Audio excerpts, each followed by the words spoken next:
So most of you know probably more about Adolf Hitler than you do about Stalin and Mao. But let me give you a little bit of background. Born 1889, served in World War I.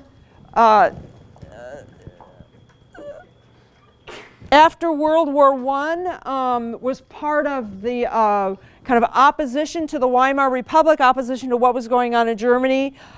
Started and was part of the National Socialist German Workers' Party, the Nazi Party.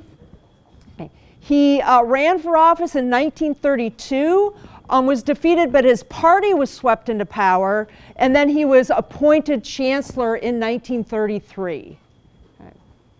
And served as Chancellor of Germany from 1933 till 1945 when he committed suicide when it was clear that Germany was losing the war. Okay.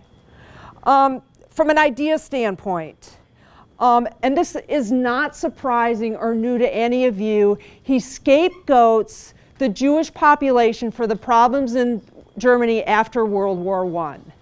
Rampant inflation, unemployment, economic disaster really, and the feeling of being penalized for losing World War I. And so when you look at his ideas and he's talking about Aryan greatness and the greatness of Germany, that's in response to the context that he's in, okay, in the 1930s. Hyperinflation.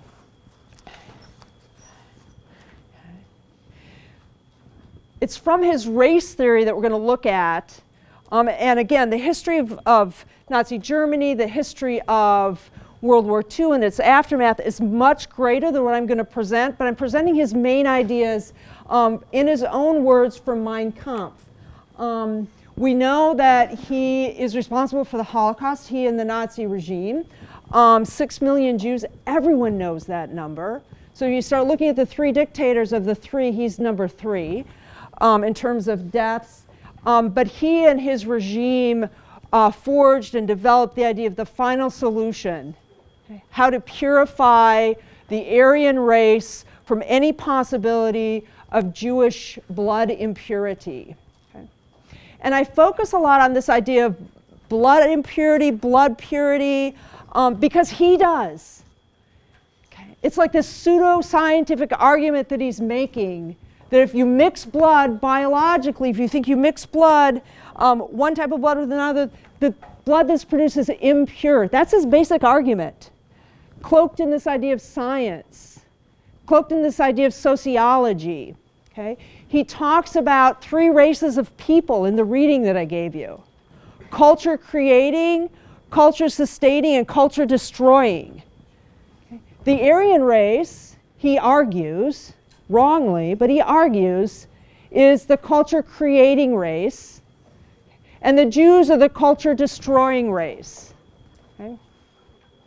And if you're reading the excerpts from Mein Kampf, it's really clear. That's exactly what he's saying. Okay? There are people who are good for culture and those who sustain it and those who destroy it. And that's the distinction that he's drawing. He's making this long argument in Mein Kampf. Mein Kampf literally means my struggle. He wrote it when he was arrested for trying to overthrow the existing government in the beer hall putsch. He was arrested, thrown in jail, and wrote this, Mein Kampf, my struggle, where he lays out his political program, okay, in the 1930s. So you're reading and go, how did people not know? How did they not know? Okay? All right. So it was published, I'm looking for the date of the publishing. Okay. In 1925, by 1939 it sold 5.2 million copies. It was after he came to power, and it was translated into 11 languages. Okay. So not just this obscure treatise of his beliefs. Okay. Very widely available. Okay, all right. Again, if you ask, what did he just not like the Jews? How did people believe this? What did he base this on? What was his foundation? He basically said, just what I indicated, it is on your lecture sheet, that blood mixture and the resultant drop in the racial level is the sole cause of the dying out of old cultures. Okay? So problems in Weimar Germany, problems in Germany around him, It's because this great Aryan race, its blood has been made impure by a culture-destroying race, and that's why you're seeing the problems that you do. And that culture-destroying race, it's the Jews. And he draws, the reading that you were given explains that. Okay? Kind of the history. In his mind, the sociology, okay? The hidden agenda of the Jewish people. That's what he's outlining in Mein Kampf.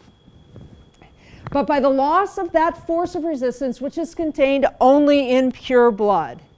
Okay. And again, you make that next leap and say, if the blood needs to be pure, you need to eliminate anything that's an impure race. And he said, that's the Jews. Okay.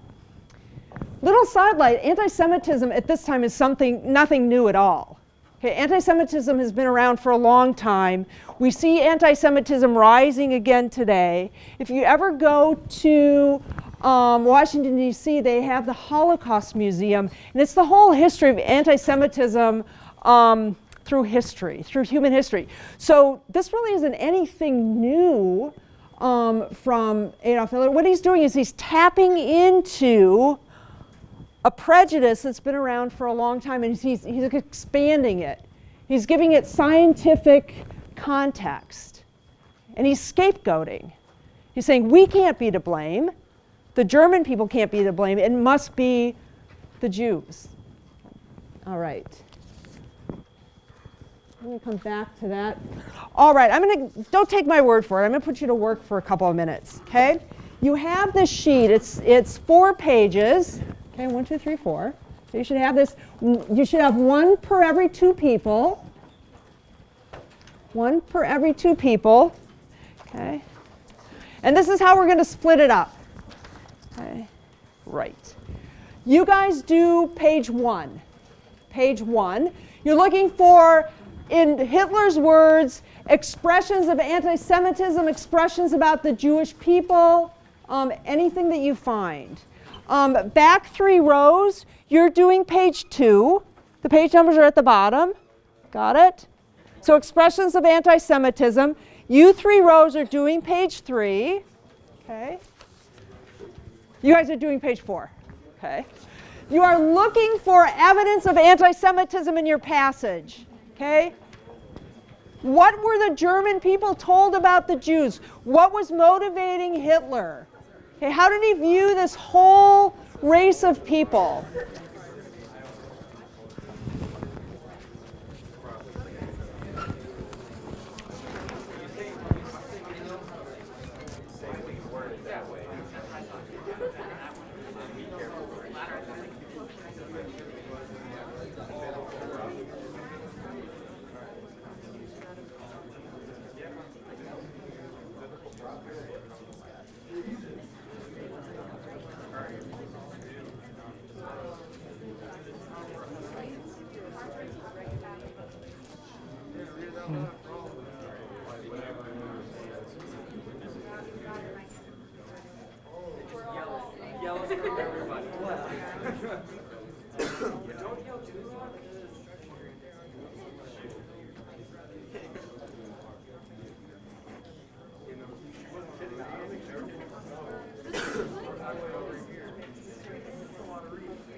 Be a couple more minutes in your sections.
All right, about another 30 seconds.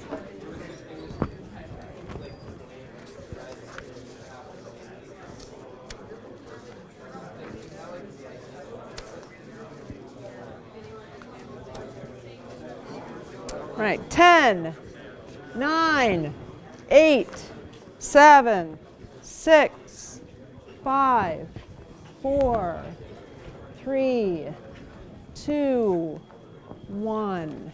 Okay. Before we start this, when Professor Triolo was talking about why didn't somebody say something in the Soviet Union, why didn't somebody stand up for the innocent Jews who were neighbors, who were friends, who were in their communities, universal innocence is one of the reasons. Second reason is the Jewish people really believed in the rule of law in what then was Europe, Western Europe. And you see narrative after personal narrative where they really thought that the legal process would vindicate them. Okay, they believed in the rule of law. And then why didn't anybody say anything? There are all kinds of studies about just mass movements. And what you'll see is how Hitler takes this information, takes this view, this scapegoating, and through propaganda and through emotionalism, releases it into the culture. And I gave you a section on propaganda and how we developed propaganda and studied propaganda, and basically says if the lie is big enough, people will believe it. He actually did talk about the idea of the big lie. He did talk about talking to the lowest common denominator of the people to move them, to rely on the people as being low educated, moved by emotion, and easily forgetful, quick to forget. So he's playing on the worst elements of human nature. There's fear involved. There's all kinds of studies on why somebody didn't say something. Yeah? Why did he hate the Jews so much?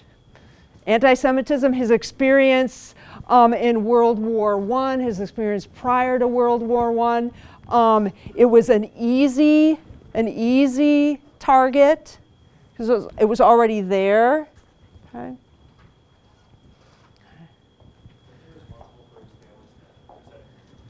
His family's death, a lot of death around him. He also blamed Marx, who's a Jew, for losing the war because of the move toward internationalism rather than nationalism to win the war. So part of it was he actually did blame the Jewish population for Germany losing the war, because he saw when he was on the battlefront, he saw German soldiers who were influenced by Marxist ideas leave the front, and not just German soldiers, but other soldiers, and join the Internationale. And that's why he comes back around and rejects the ideas of Marx, demonizes those because they're international rather than national. He's trying to bring them back to remember that they fight first for their nation. That's their first obligation. There's a classic old German propaganda poster that shows the world, shows Marx looking over the world, and the Jewish people are literally represented as a parasite, as amoeba with the, I wish I had it. But so he takes the same language, and his propaganda team takes it and puts it on the posters and reminds them. Remember, at this point, by the time he's taken power, people in Germany are reading Mein Kampf.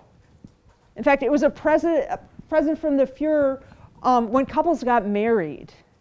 After World War II, when Nazi Germany was defeated, the German government outlawed publication of Mein Kampf for a long time because the ideas were just so dangerous and repulsive and repugnant.